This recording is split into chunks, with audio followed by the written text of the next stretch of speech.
Ek sukkel om te slaap. Jy hardloop deur my gedagtes elke aand. Ek en jy,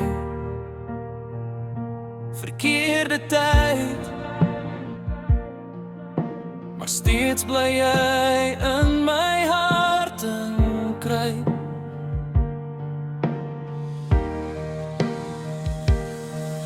Daar is hartseer en verlange, my gevoelens bly dieselfde.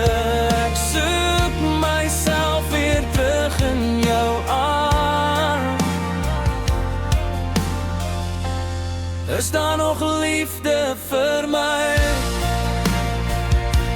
Of is ek die een wat nooit liefde sal kry? Ek dog ek het die een gekry. Toe eindig dit net in hartseer en pyn. Is daar nog liefde vir my? Of het ek klaar die eindstreep bereik?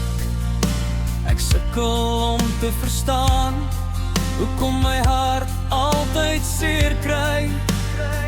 Is dit bedoel vir my? Is dit die moeite werd om jou te verloor? Want jy bly in my gedagtes spook. Ek sal hard veg vir ek en jou, maar in die einde is dit nie net my keuse om die verhouding te bou. Is daar nog liefde vir my? Of is ek die